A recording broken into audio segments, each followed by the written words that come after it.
Hi hello வணக்கம். நான் உங்கள் விக்னேஷ். இன்றைக்கி ஒரு செம்ம இன்ஃபர்மேஷன் தாங்க கொண்டு வந்திருக்கேன். என்ன இன்ஃபர்மேஷன் அப்படி தானே கேட்குறீங்க? இது பெண்களுக்கான இன்ஃபர்மேஷனே சொல்லலாம். அண்ட் இது ஆண்களுக்கும் தேவைப்படலாம்.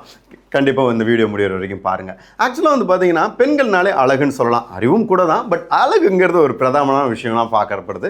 ஏன் இது பிரதானமான விஷயமாக பார்க்கப்படுதுன்னா, பொதுவாகவே ஒரு ஆண் கவிதை எழுதினாலும் சரி, ஒரு பெண் கவிதை எழுதினாலும் சரி, பெண்களை பற்றி நம்ம வர்ணித்து தள்ளிட்டே இருப்பாங்க. அதில் முக்கியமான காரணம், அது முக்கியமான விஷயம் என்னவாக இருக்கும்னா, அது பெண்ணுடைய கண்ணை தான் சொல்லுவாங்க. ஏன்னா பெண்களோட கண்ணுக்கு அவ்வளோ பெரிய பவர் இருக்குது அப்படிங்கிற மாதிரி சொல்லிகிட்டே இருப்பாங்க இல்லையா? ஸோ எல்லா கவிதைகளையுமே அப்படி மெச்சி பாராட்டப்படுற அந்த கண்ணுக்கு மகுடம் சேர்க்குற மாதிரி இருக்கிற ஒரு விஷயம் தான் பார்த்தீங்கன்னா அது நம்ம புருவம் தான் இல்லையா?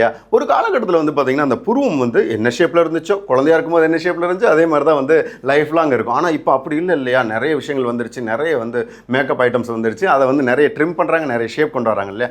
இதில் 5 விதமான ஷேப்ஸ் இருக்குது, 5 விதமான டிஃப்ரெண்ட் டைப்ஸ் இருக்குன்னு வச்சுக்கலாமே. அந்த 5 விதமான டைப்ஸ் என்னலாங்கிறத அவங்களுக்கு சொல்ல போகிறேன். First, high arc, soft arc, classic arc, straight, rounded.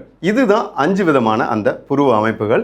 இதில் உங்களுக்கு என்ன அமைப்பு பிடிக்கும் அப்படிங்கிறத கமெண்ட்டில் சொல்லுங்கள். ஆண்களே நீங்கள் கூட கமெண்ட்டில் சொல்கிறோம், உங்களுக்கு என்ன மாதிரியான புருவம் இருந்தால் பெண்கள்கிட்ட பிடிக்குங்கிறத நீங்கள் கமெண்ட்டில் சொல்லுங்கள். Until then bye from Vignesh.